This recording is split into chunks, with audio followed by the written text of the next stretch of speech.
Olá, segunda parte sobre o vídeo o que significa seitas. Seitas significa, pessoal, divisão, significa facção. Então, desde quando eu conheço, desde quando eu amadureci, meu entendimento, que eu já faço parte de uma seita. Mas como assim, João?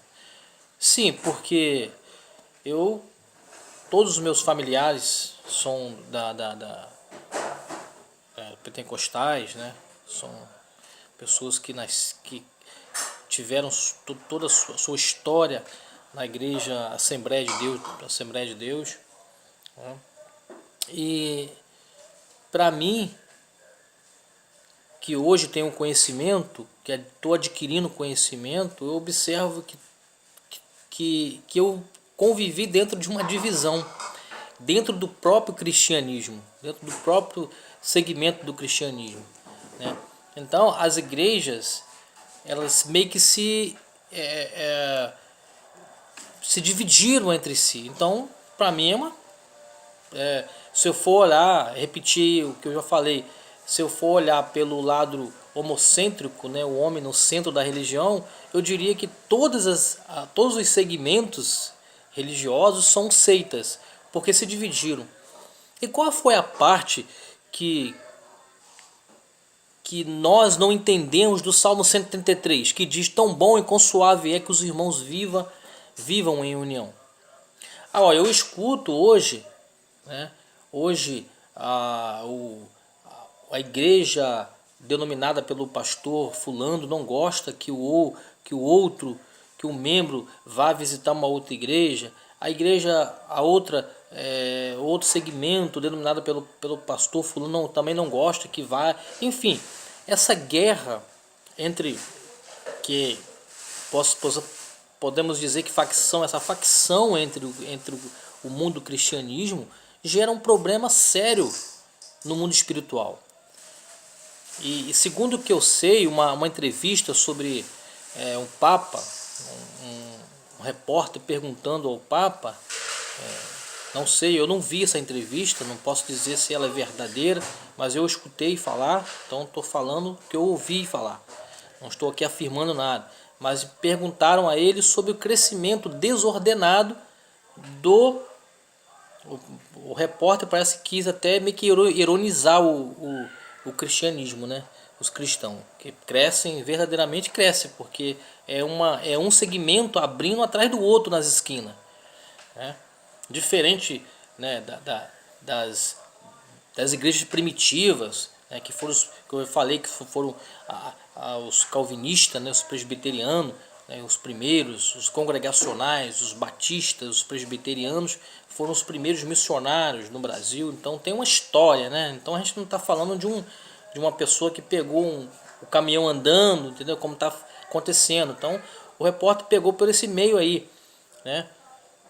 Que muitos estão... O crescimento desordenado das igrejas evangélicas no Brasil. E o Papa seriamente disse para ele que ele não se preocupava com isso, né? Que a igreja católica não ia ficar abalada com isso, porque eles são desunidos, não são unidos. Falou assim. Então é verdade. Olha só, se isso for verdade, se essa entrevista for verdade, eu concordo plenamente com o excelentíssimo Papa. Porque os evangélicos, eles pregam amor. Eu sou evangélico, posso falar isso. Então, antes que alguém fale, tira o cisco do teu olho, eu já tirei a trava do meu, cara. Então, tô falando. Então, eu era lá do mundão. Então, eu já era bem tranquilo lá no mundão. Então, eu vou fazer diferente aqui. Entendeu? Eu já procurava praticar a justiça lá, não vou procurar praticar aqui agora, no mundo cristão. Então eu sei o que eu tô falando, pô. Entendeu? Então, o que quer dizer? Acontece? São desunidos. Então o Salmo 133 não está sendo cumprido. Então, o que adianta? Cresce o evangelho, mas não cresce o amor. Aí nós pregamos o amor, nós pregamos que temos que dar o outro lado da face, como Jesus disse, mas na prática nós fazemos isso porque somos obrigados a ser caprichos de um segmento sem contexto bíblico. Eu não posso visitar meu irmão, a outra, porque o medo, porque tem uma questão pessoal, uma questão cultural, tem uma questão psicológica, pessoal. Não gosto que meus membros vão na igreja fulano, não gosto. Isso aí é em geral, cara. É em geral. Parece que aderiram todo mundo a essa ideia de um não gostar, não querer pratear com o outro, não querer dividir, não compartilhar. Isso é o pecado da igreja, o grande pecado da igreja que as pessoas, que os líderes não estão percebendo é isso aí, a divisão.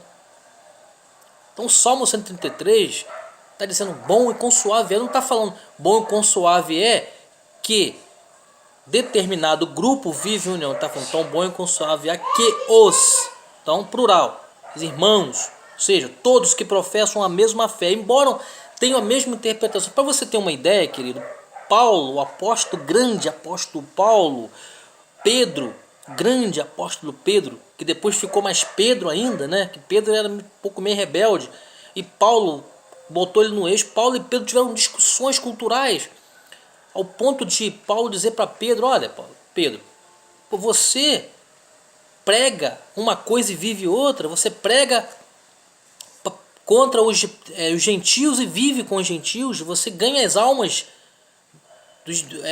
você ganha as almas para Cristo e depois você rejeita.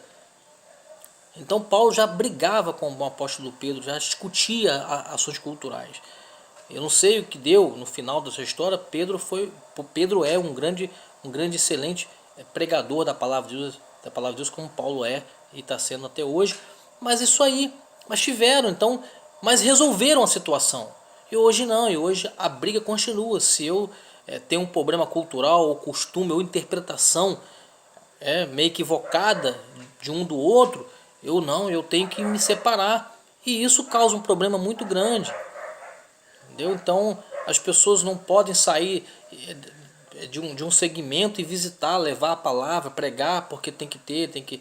E isso já era da igreja primitiva. Os primeiros séculos, Paulo visitou várias igrejas na Macedônia, na Ásia, enfim. Paulo foi um missionário. Paulo não ficou confinado dentro do seu. Paulo não era denominado igreja A, B. Paulo era um missionário. O nome, o rótulo era Cristo, sacrifício de Cristo. Paulo pregava o sacrifício de Cristo, pela qual ele não viu, não teve o privilégio. Ele mesmo fala, eu não tive o privilégio de ver o sacrifício de Jesus. Vocês tiveram, mas pela misericórdia ele me concedeu. Paulo falando isso. E as pessoas hoje têm uma maneira muito pesada de pensar sobre um assunto de um outro. Por exemplo, você vai falar que os pentecostais têm mania de falar que Jesus veio para mudar a lei. Jesus mudou a lei. Aí vai falar mal da igreja que guarda o sábado. Vai falar mal da igreja que preserva as leis morais bíblicas. Aí, porque se você vê lá, amados, em Mateus capítulo 5, versículo 17, Jesus disse, olha, eu não vim para mudar a lei, mas sim para cumpri-la. Jesus veio para cumprir as leis morais, tá? Aí, se você que é pentecostal aí, crente, evangélico, diz que não devemos seguir a lei, então por que nós seguimos até hoje nós ensinamos que nós temos que amar os filhos têm que amar vossos pais? Nós preservamos, essa é uma lei antiga do Velho Testamento. Vossos filhos, amai vossos pais, honram seus pais para ter. Isso é uma lei. O dízimo também é uma lei antiga. E isso aí a gente não revoga, né?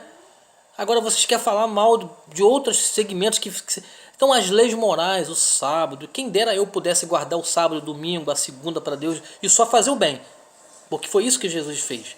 Jesus cumpriu as leis, as leis morais. As cerimoniais foi abolida, foi sim revogado. Mas as morais Jesus veio e cumpriu. Jesus cumpriu a Páscoa, chorou, Jesus peregrinou, Jesus chorou, Jesus subiu ao monte, Jesus fez, Jesus fez todos os rituais judaicos, porém com justiça. Os fariseus ficavam indignados, porque existia ali, os fariseus eram cubados, falavam de...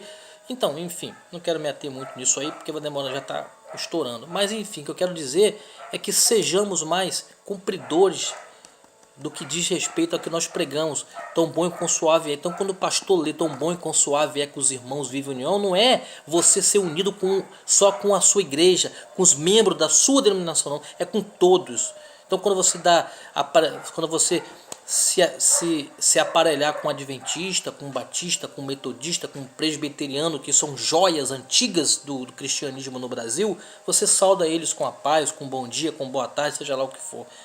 Esqueça as diferenças culturais ou interpretações e abrace esses irmãos, porque Jesus ama eles tanto quanto ama nós também. Que Deus nos abençoe. Amém.